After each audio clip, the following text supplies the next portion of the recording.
Well, I did a thing. Yep, again. As you can see, right next to this boring base model Cobalt, we have a new hot water heater. Yep. Yeah, we went with the premium Home Depot special. Oh, no, the performance model. But anyway, had to get a new hot water heater for the house, so I figured I'd make a video about it. Okay, not really. Yeah, I made a purchase. It's just a stock silver 2005 Cobalt with some weird wheels on it, a weird hood, and if you look at the sticker somebody put on, it's a Chevrolet model. It's a special model they only made in 2005. But no, seriously, some that came up online and I made a purchase on it, and I figure I'd make a quick video. This is literally how I just took it off the trailer and delivered it, or got it to the house. So I don't know how well, it's kind of the evening here, I don't know how well it shows up in the video, but it is super dirty. There's cat prints on the hood and layers of dust on the roof. It did rain a little, so it sort of washed some of it off, but this thing is desperately needs a cleaning and a once over. But if anybody knows what this is watching it, yep, this is what they called a Phase 5 Cobalt drag car. I'll do another video and really dive into this a little bit more. This is really just an intro. Hey, look what I got. Check it out. Let's discuss a little bit type thing. Honestly, I want to do a little more research myself, but in general, this was a program GM was pushing pre-recession back in 2005, 6, 7 era.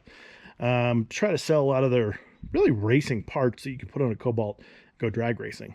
And this is actually one of the, I believe, only 2 cars that were factory supported. This was intended to be like a sportsman thing you would do yourself. But this was one of the cars, and there was another one that's, I think was more of an SS model. It had all the lower balance stuff and a wing in the back. And but yeah, this is one of the actual quasi factory cars again. So it's kind of like going with my Pro Fun car, getting these factory cars here. But anyway, let's do a quick walk around of this thing. And the exterior, it's very stock-ish looking. Obviously, it's got a carbon fiber hood. That is the RK Sport carbon fiber hood from the 2000s. Although just got some hood pins. Otherwise, it's just, well, it's a very good hood, but nothing terribly special there. The body otherwise is stock-ish. Obviously, wheels and tires give away a lot. But there's nothing fancy on either side, except for if you do notice, it's a little random. Has the exhaust sticking out in the driver's side here with, unfortunately, a bit of a dent, but that can be fixed. Bend. Otherwise, yeah, got a couple stickers on it. The original car had a giant Cobalt logo diagonally on the side. Fortunately, that's gone. But otherwise, this is close to what the race version was from, gosh, almost 20 years ago. On the back, mostly stock. In fact, there's really nothing special here on the back. It does have a tiny bit of hail damage, unfortunately. It's a Cobalt, so much like my red one over here, you know, if it didn't have hail damage, I wouldn't know what to do with it. So a little bit of hail damage. Maybe you can see with the reflection on the roof, but it's so dirty, it's kind of hard to tell. But anyway, walk around the exterior here. If you didn't know what you're looking at and didn't just see a couple of these random stickers, I think this Lucas oil was added later for who knows what. I don't think that was ever on the original car. But yeah, you just think this is a regular Cobalt. So like I said, we'll do a more in-depth video coming up. I want to clean this thing. It's kind of gross. And also, I want to do a little more research, see what I can find online. I know it's almost 20 years now, so it's hard to find, but we'll see what we can find. But for now, we'll just show you the engine and the inside, and then we'll go from there. All right, starting with, you know, the most interesting thing on this car would be what's under the hood. Carbon fiber hood. Does have hood pins. That's the only way this thing is held down. But it still has a, whatever you call it, a strut to keep it open. But yeah, there's a little bit of something going on under here. This is, like I said, it's called a Phase 5. This is what they were promoting back in the day as what you could build up. The 5 was 500-ish horsepower. I think they rated these, I don't know what this current version would be, but they rated them around 535-ish. It is a 2.2 liter Ecotec that probably, I'm guessing, came with the car. I mean, this car was originally it's probably a good thing to point out. From what I can tell, like I said, I'll do a little research. I believe this car was purchased as a street car and then modified. Who knows? It could have 100 miles on it or 200 miles on it right now. I think it was immediately turned into a race car. But this wasn't like a body on white type of thing. But anyway, 2.2 liter Ecotec. It's got all forged internals. It's sleeved. Obviously has a custom intake, air-to-water intercooler. I can't remember the specs on the turbo, but moderate sized turbo out here in the back. This is the intake, the air intake here. That's where you put the cold water in for the air-to-water intercooler. But yeah, this should be somewhere around 530, 550, who knows, more or less, depending on whatever level tune it was. Definitely needs a once-over, needs a clean. I would guess this car has barely been driven much in the last 15 years. I think it was probably used for the first few years, and then it just sat. The guy I bought it off of did say so the guy I got it off of, local in Colorado, he knew the family that actually owned this car back when they raced. He got it from them. I don't know. He's had it for 5+ years, maybe pre-COVID, who knows. It was in a trailer, super dirty, clearly hadn't moved in years. He has a not a slip, but he has a little thing from Bandamere. So he tried to race it once in 22 or 23, or I don't know, it was a couple years ago. He couldn't remember exactly the time. But the stuff I saw online so far says it ran like low 12s, high 11s, which seems somewhat realistic considering, I mean, maybe it should go a little faster. It's 500 and some horsepower, but this still has a lot of stock stuff, as we'll show here in a minute. But anyway, under the hood, this is clearly the most modified area. Heavily modified engine, making, what, 3 times the stock, 4 times the stock horsepower? I don't know, whatever these were originally rated at. Yeah, more, we'll get into this a little bit more later, but that's under the hood. Obviously, I guess we went around the car, but I should note it has Motegi wheels. 15x8s in the front, 15x4 in the rear. It's got slicks. They're 24 and a half, somewhere around there, inch tall. They're probably very old, but also new. They probably have very few passes on them, but they're obviously old rubber. So who knows if we try that. But let's go in the interior for a quick second. A lot of the stock stuff is still here, which makes it weird. Like the door panels are still on the car, but they all have been cut out because it does have a full roll cage in it. All the electronics are in the back. It's got MSD for spark and I think shifter, and then an AEM fuel injection, which is one of the issues. It runs, but it runs very poorly. So maybe in the next video we'll try to actually get this thing running. But a lot of the stock stuff's still here, which is weird. Like, it has a radio that actually works. It has some of the HVAC, some of the, I think the heater might work, but I can't remember. The AC's definitely gone.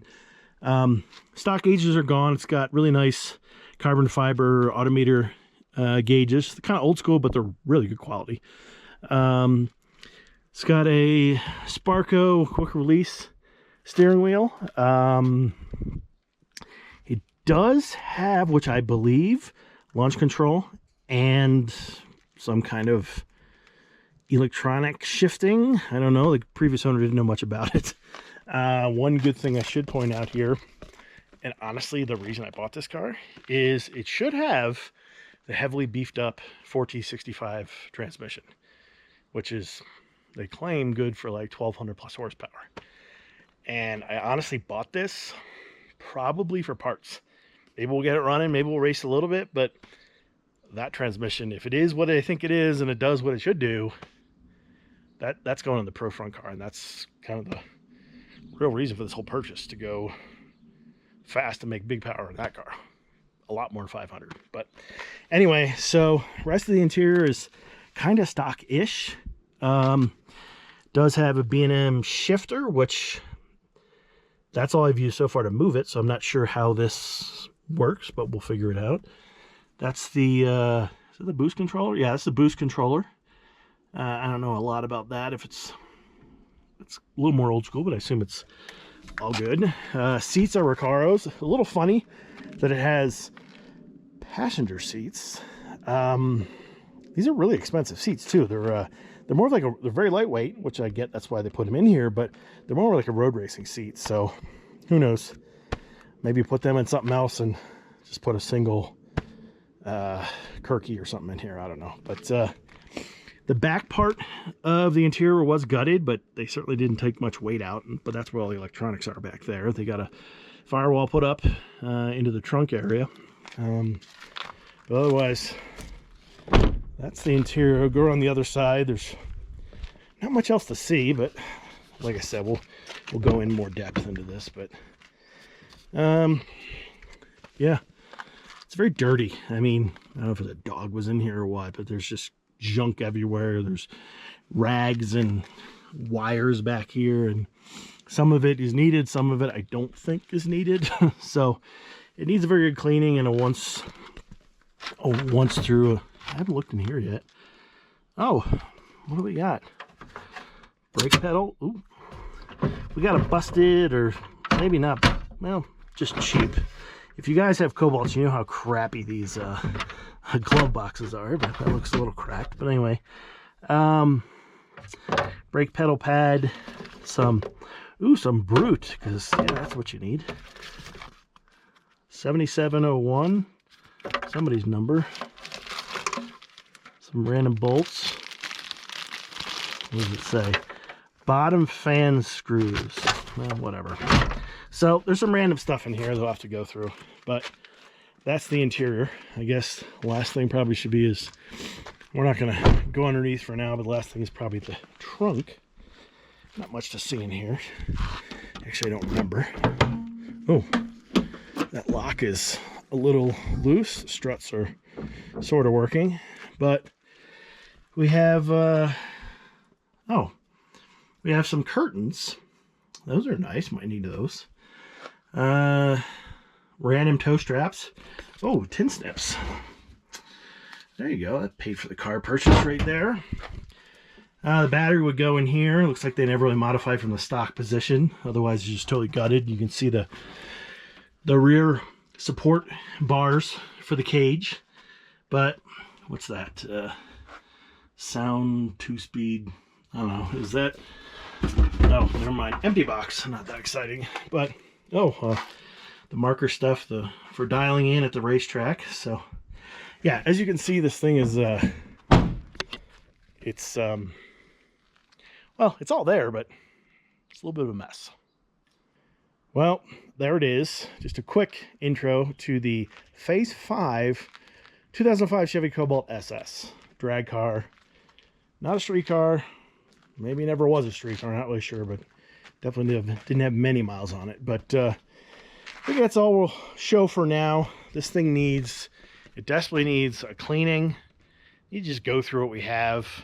I have a few gallons of 100 octane. I don't exactly know what it needs to run. I just have 100 octane. I think it's unleaded. It's currently in there. I just put in there just to move it around. It does not run good. My guess is it's probably really, well, who knows? It could be, the tune may not have been looked at in 15 years. I guess it's probably really fat and way too much fuel for being up at elevation, but who knows? We'll do another video. Try to get a little more information on what this car really is, a little more on what's in it, and then ultimately what's the plan with it. Kind of gave it away already. It's kind of for parts, but who knows? Maybe this will have a life in some form in the future. But I think that's it for now. So, yep, that's another one. Adding to the fleet. But thanks for watching. We'll see you in the next one.